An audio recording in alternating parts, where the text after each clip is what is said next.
wari wumva umuntu avuga yuko yaretse amavuta kubera yuko ashaka kugira ubuzima bwiza, ashaka kugabanya ibiro cyangwa se ari ibyo muganga yamubwiye? Tuguhaye ikaze kuri channel ya Nutrimed Plus, muri kumwe nanjye nutritionist Mfiteyesu Leah. Muri ibi biganiro turi kuganirira hamwe ibigendanye na essential nutrients cyangwa se intungamubiri umubiri ukenera kugira ngo ubeho kandi umubiri utabasha kwikorera. Twarebeye hamwe ibigendanye n'ibitera imbaraga, tureba ibyubaka umubiri. Uyu munsi rero tugiye kuganirira hamwe ibigendanye n'ibinyamavuta ndetse n'amavuta, fats and oils.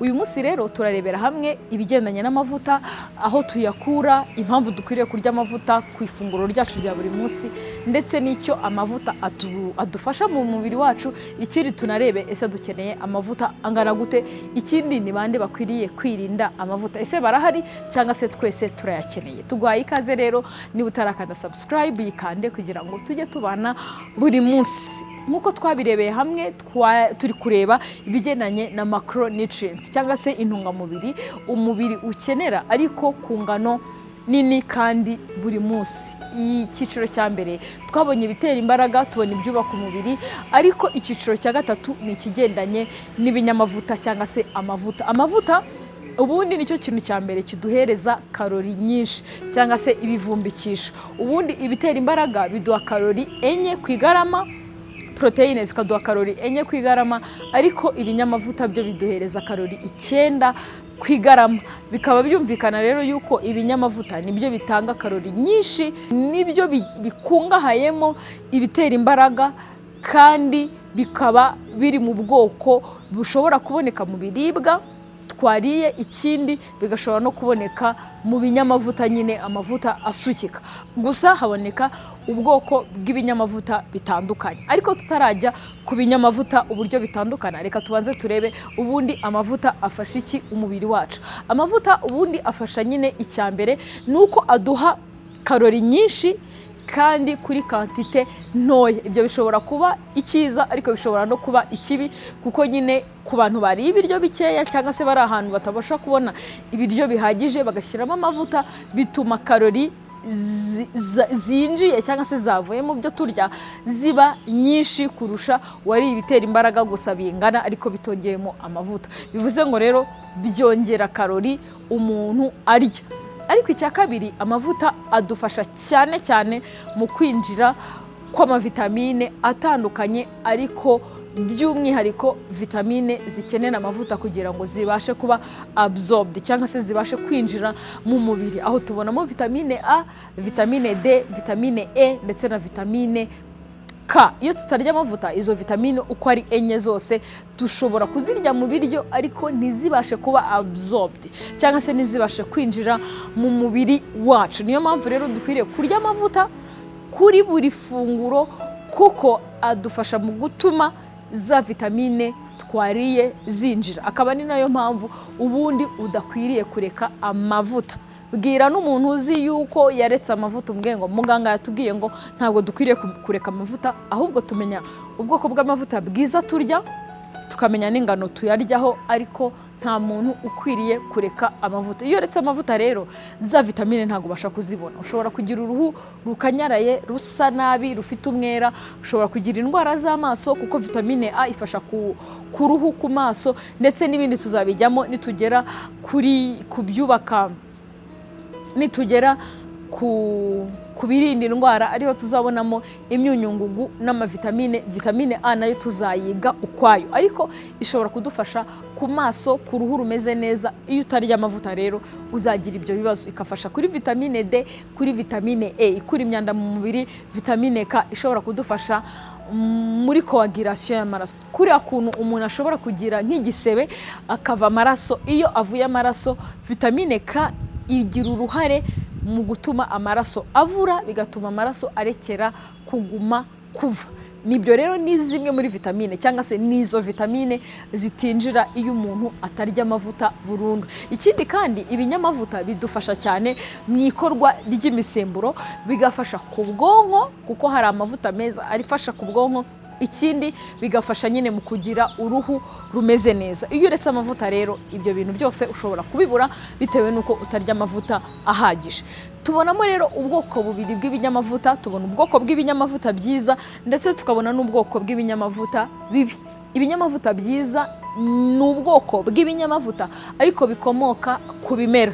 Dufata urugero amavuta yakomoka kuri avoka, amavuta akomoka ku ma olive burya ni imbuto, ni olive oil zira dukunda kuvuga ngo ni amavuta ya elayo, ni amavuta meza. Amavuta akomoka ku bihwagari, kuri soya, burya ni amavuta tuvuga yuko ari meza, gusa nayo agiye agizwe n'ibyiciro. Niba utarabona iki kiganiro cyacu twakoze ku bigendanye n'uburyo bwo gutandukanya amavuta meza n'amabi, turagishyira muri description, reba muri description ubundi umenye gutandukanya amavuta meza n'amavuta mabi.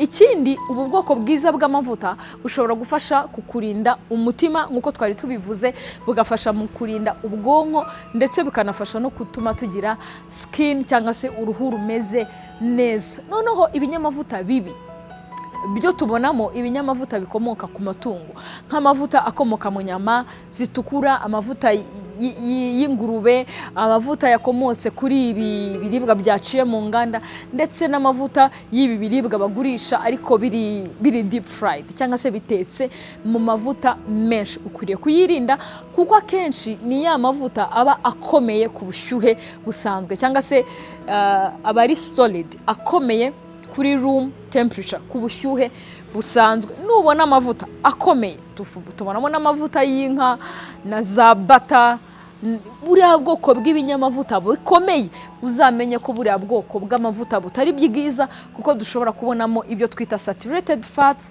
cyangwa se ubwoko bw'ibinyamavuta bibi bishobora kwangiza umutima.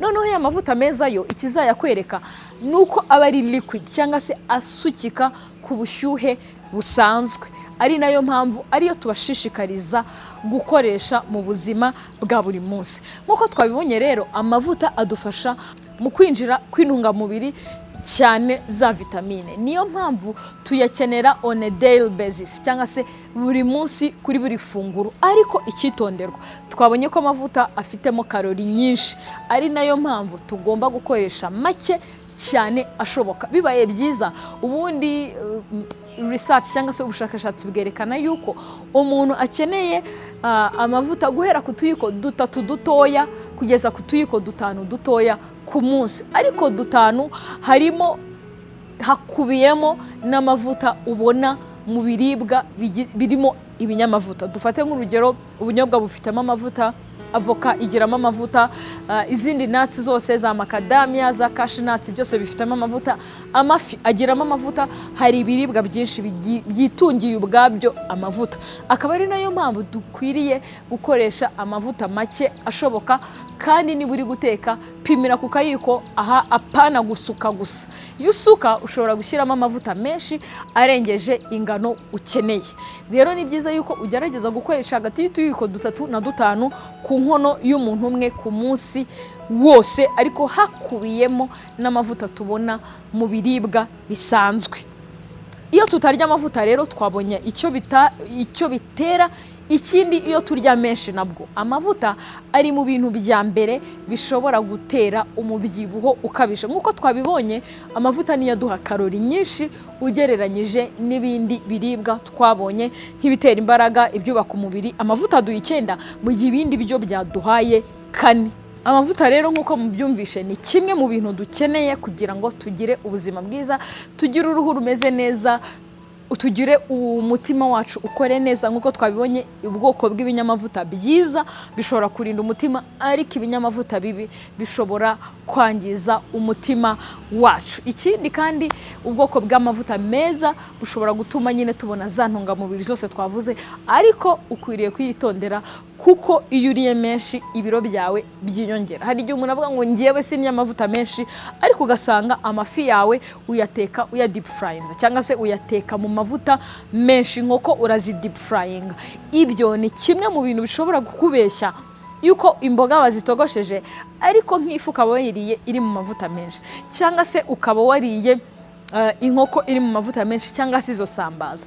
Itondere rero guteka deep frying, ahubwo ugerageze gutogosa ushyiremo amavuta cyangwa gukaranga makeya wenda n'ibitunguru uze gushyiramo iyo fi yawe, bizatuma utarya amavuta menshi, ikindi kandi bitume utarwara indwara y'umubyibuho ukabije, ikindi ntunanize n'umubiri wawe, kuko iyo turiye amavuta menshi igogora ryayo riragorana. Uzarebe iyo wariye mu minsi mikuru wari ibinyamavuta byinshi, wumva ibiryo wariye bitagushira mu nda. Impamvu nta yindi nuko ibinyamavuta bitinda mu igogora, byatinda mu igogora rero ukumva urabangamiwe, ukumva nyine ntabwo digestion yagenze neza. Niyo mpamvu dukwiriye rero kurya amavuta make, ariko kandi ntituyareke kugira ngo tubone za ntungamubiri zose twavuze, vitamine A, D, E na K, kugira ngo zose tubashe kuzinjiza mu mubiri wacu. Nibyo rero ukwiriye kumenya ku mavuta. Ibindi niba utarabibonye urareba muri description ubonemo ikiganiro twavuze cyimbitse mu buryo bwo gutandukanya amavuta ndetse n'ubwoko bw'ibinyamavuta. Mwari kumwe nanjye nutritionist Mfiteyesu Leah. Niba utarakanda subscribe yikande. Ikindi niba ufite uburwayi bw'umwihariko bufite ahantu buhuriye n'indwara wenda kwa muganga bakubwiye ngo reka amavuta cyangwa se jya kuri regime runaka, turahari kugira ngo tugufashe kuri Nutrimed Plus Nutrition Cabinet, aho dukorera Kimironko hafi ya Simba Supermarket. Wadusanga niho dukorera, tuba duhari guhera kwa mbere kugeza ku cyumweru. Uhasanga aba nutritionist batandukanye bashobora kugufasha mu gutuma ugira ubuzima bwiza naho ubutaha.